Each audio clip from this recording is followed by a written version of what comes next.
Costa Nation, Sunwell and Bafetu, welcome back to Football Trends with me, the QB. Now, in today's video, we will be looking at some of the biggest decisions or some of the biggest changes Kaizer Chiefs are making regarding the coach, because coach definitely is making some changes to the squad, and some of those are very, very big, and it's something that a lot of you were not expecting, same as me. Bugeli Lapekaya, we will be looking at, the trimmed squad. We'll be looking at the expectations, which we do have some high expectations from the coach, but not just us. It looks like he has some high expectations from the squad that he currently has, the conversion of that number 10 role, and also the midfield player who has been turned to play position which he's very unfamiliar with, but it looks like it is something that is currently working. Hence, we've seen him being introduced time and time again. So before we get into more details, please do make sure that you like the video, you subscribe to the channel, and most importantly, don't forget to click the bell notification so that next time when I post a new video, you will be notified and be able to watch that video. Now, starting off with the Indaba squad, the coach has come in, and he is someone who prefers to have a smaller working squad. I remember when I said this about Coach Nazardine Nabi, people do not believe me. They said, Mara, there's no way the coach will need all the players so that he can be able to have the proper depth. Well, that is true. That might be the case.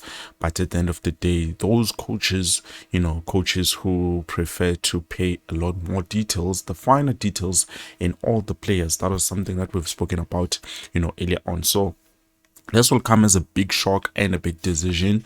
Already we've seen players being loaned out.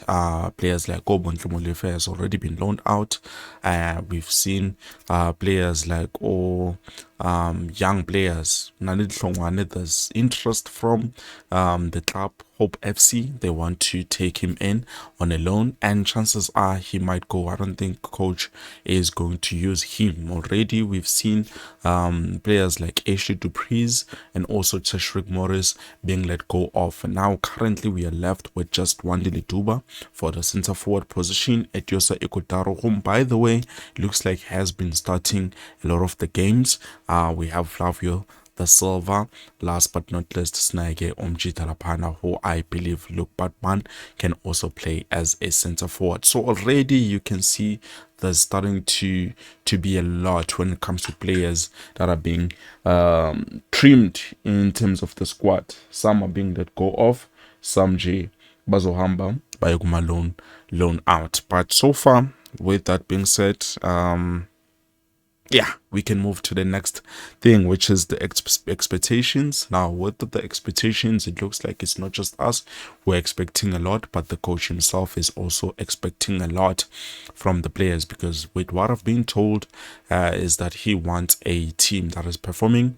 He wants a squad that is going to be able to compete for not just the league, but the trophies and everything. So currently, what I'm being told is the fact that the coach wants everything. And there's something that I've just noticed in terms of the coach, or it is something that we have spoken about. In terms of defense, he doesn't believe much in playing football that is defensive.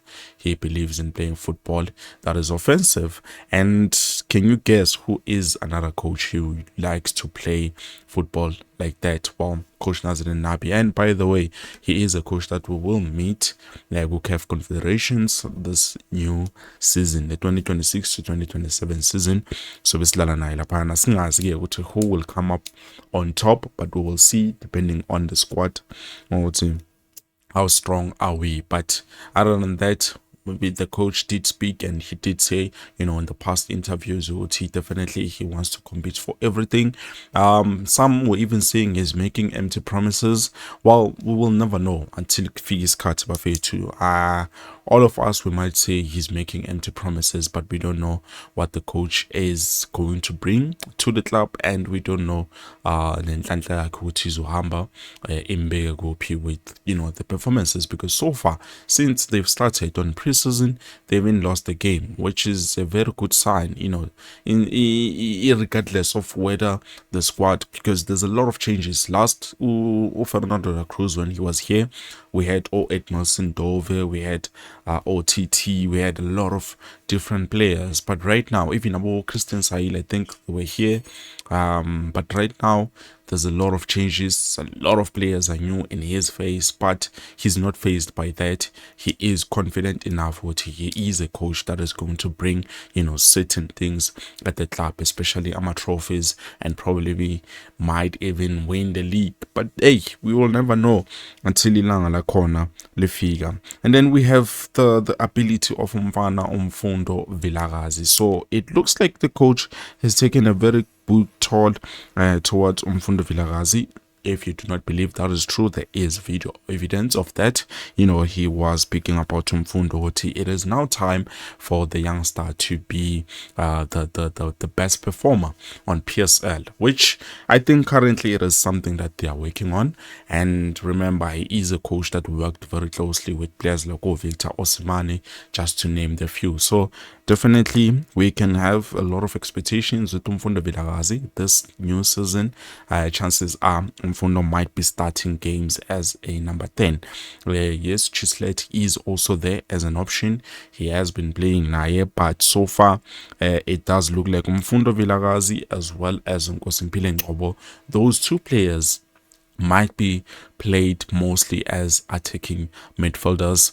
Duduzi Shabalala, unfortunately, with the situation yake, he's still recovering, but other than that, so far with the players that we do have, it looks like Mfundo Vilakazi is more likely to be the number one player in terms of that attacking midfield position. And then we do have Nkosimpile Ngcobo, who Naye is looking more likely to be playing the attacking position, same as Ethan Chislet. So those players combined, I can say definitely we do have a very good system. So when Duduzi Shabalala comes back, what is going to happen in terms of that? And then we jump to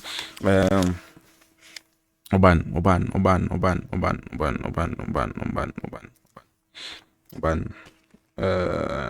Who's this guy? And by the way, guys, when I'm talking about Duduzi Shabalala, it doesn't mean what if he's not playing, it's because of what.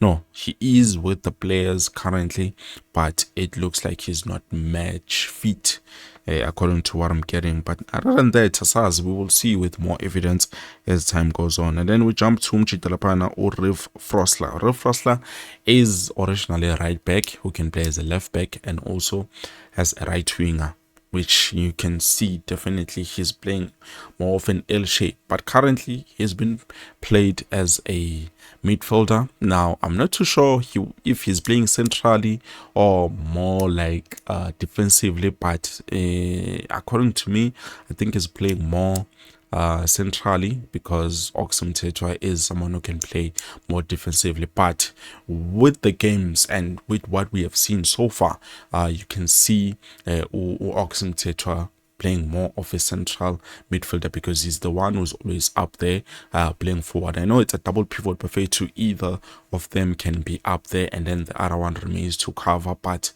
so far the Oxum Tetwa is the one that has been moving up a lot. So definitely we are still playing attacking football, and with the new coach it is looking more likely the player, which is Riv Frosler, is going to be playing as a midfielder. And yeah, quite interesting. We don't know what so far, but I do hear people saying that I don't know. Me, I've never thought about that, and I've never said it before, but looking at what is currently happening, it looks like it is the big changes that are being made by the new head coach, which is Coach Fernando Da Cruz. Now, how well or how effective the changes are for the squad squad. It will all depend when we start playing. And for me, I would want to see mostly when we play against this club, Scotland FC, on the Toyota Cup or the Toyota tournament. Well, I don't know, but this is it. Thank you so much for watching. Makosa Mahle. I will be bringing you something new tomorrow and later on, but for now, that's all I had for you. I'm sorry I do not have much, but nje lokhu kuncane enginakho ikho nje kuzoba enough. And don't forget, we are playing on the 18th of July, and then after the 18th of July, between the dates 20 and 21, we will be flying back home so that we can prepare for the upcoming game against Scotland FC. And also that's where we will get to see Kaizer Chiefs doing the unveiling of the new players, which by the way, it's players that we currently do know of. Yeah, Buffett, I don't know, let me know what you think down in the comment section below. This is it. Peace.